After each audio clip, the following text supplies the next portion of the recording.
of Tata Power joins us now. Sinha Saab, good morning. Good to have you back. How are things? Morning.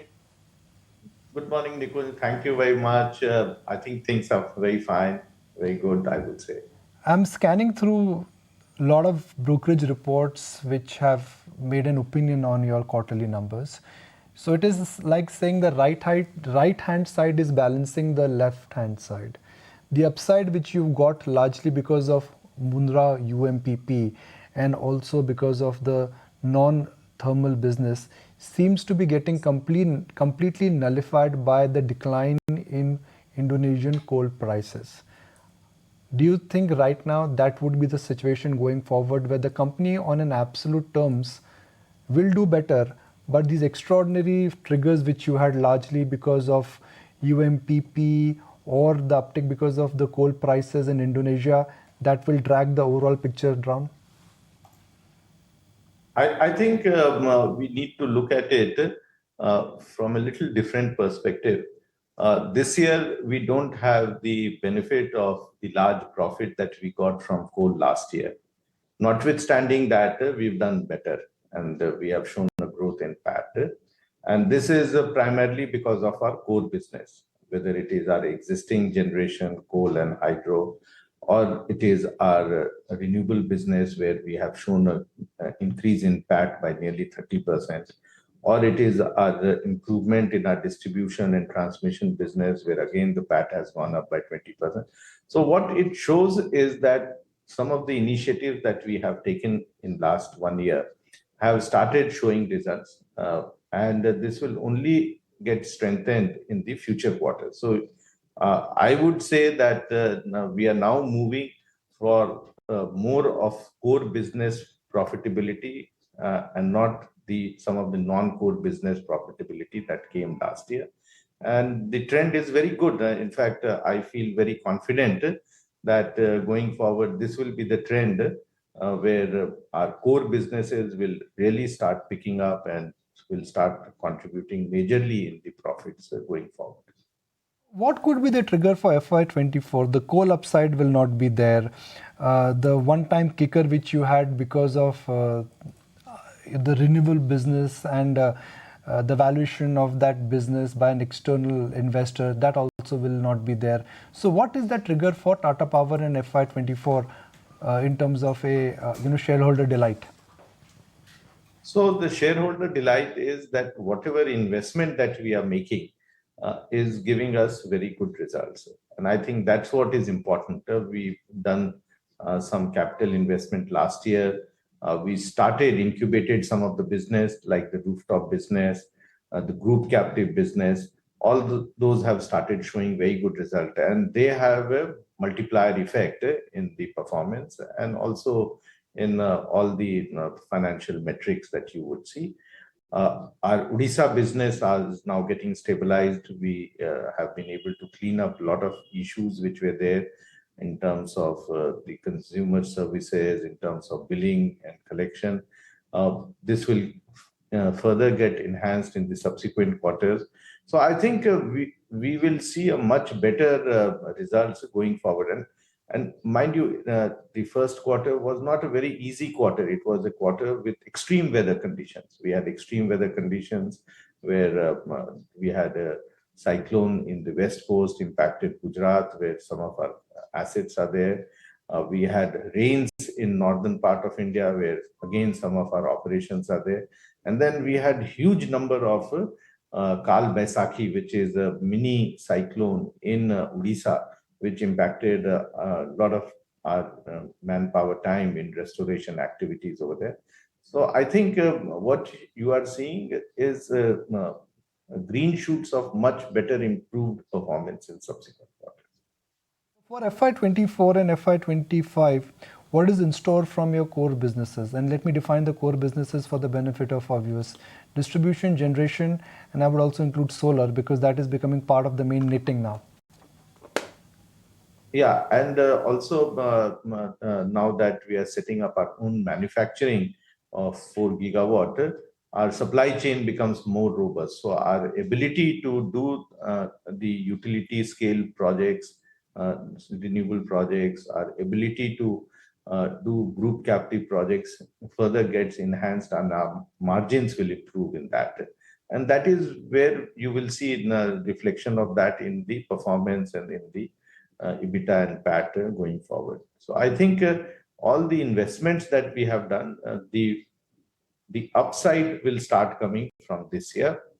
And we've already seen that upside coming in the first quarter, where we've done much better than the expectation, because all our businesses, whether the Odisha distribution or our renewables, have done well, apart from our existing operations, which again have got much improved performance because of many of the measures that we have taken to enhance capacity in terms of generation and in terms of reducing cost in our operational area.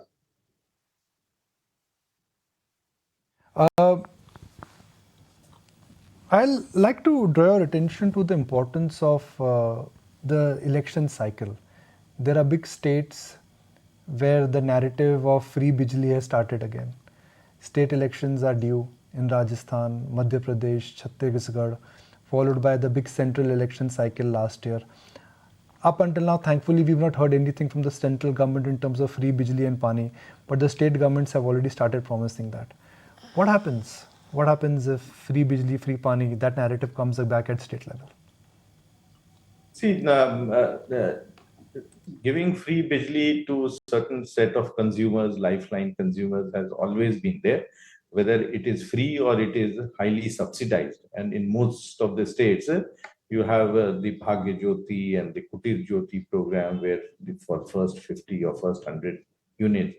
So this has been there. In Delhi also, we have been having that for first 200 units, it's absolutely free, and thereafter it is 50% free.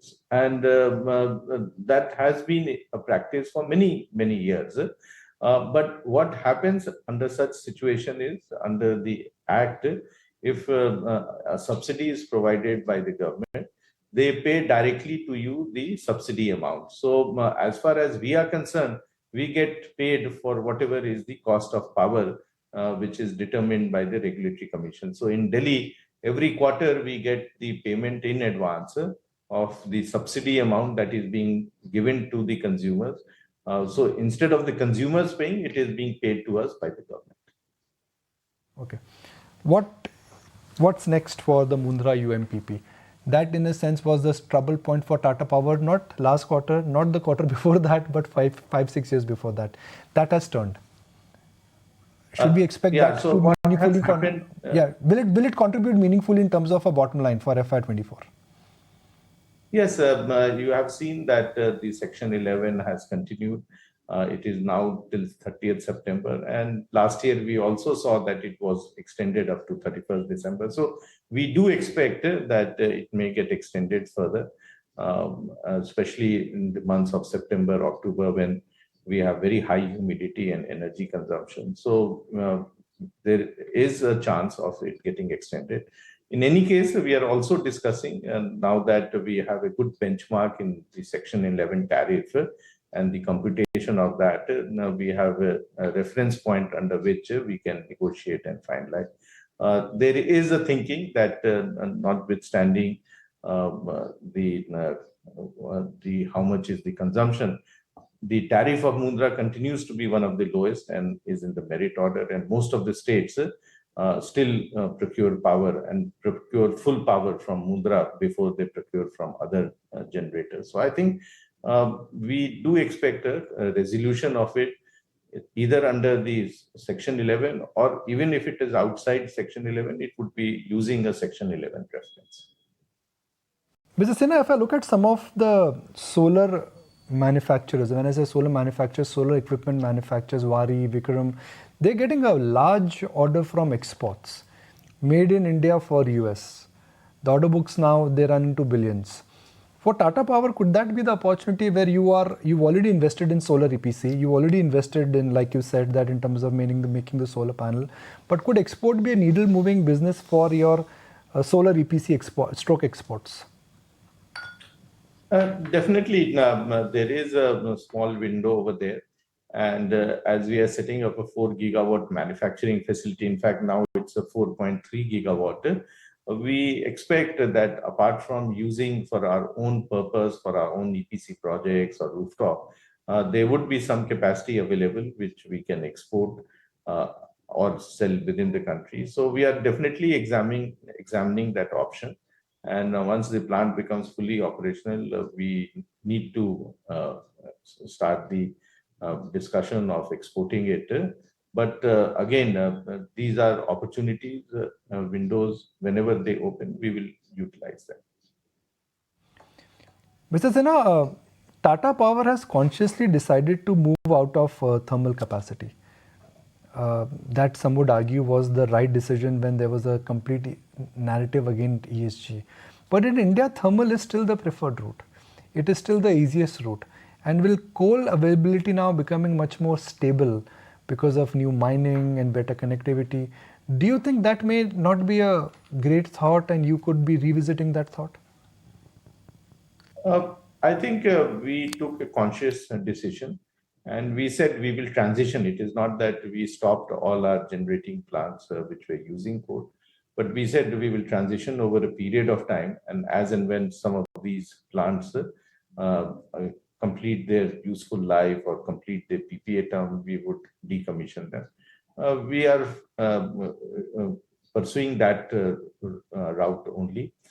Secondly, we are also looking at alternate, and you would have seen that just 2 days back we signed a MOU with the government to set up a 2,800 megawatt of pumped hydro. These will come up at our existing hydro plants, and since these are within the existing hydro plants, we have the land and only the necessary statutory approvals are required.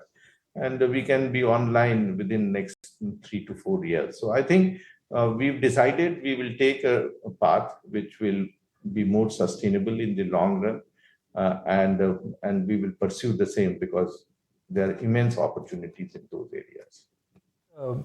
A follow-up question on the total captive capacity which could come to Tata Power because of the Tata Group expansion plans, whether it is in Tata Steel or whether it is in Tata Motors. How large could that be? Because when I look at the notes of a Tata Steel or for that matter Tata Motors, all of them are in expansionary speed.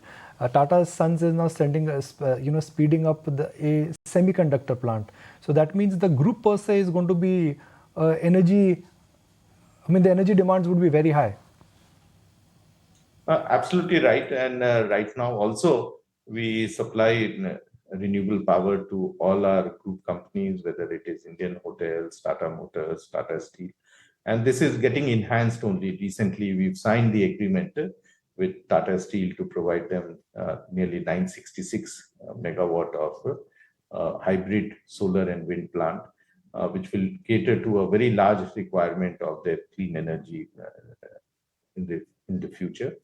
Similarly, many of the new plants which are coming up, the battery plant or the semiconductor plant or the electronics plant, all of them we will be supplying. So I think within the group, there is immense opportunity, and any initiative that any of the group companies will take, whether it is in expansion or even in the existing operations, they want to move to clean energy solutions. Tata Power will be providing them all such solutions. All right, Mr. Sinha, really appreciate your time and so glad you could join us, and thank you for answering all our questions patiently. Mark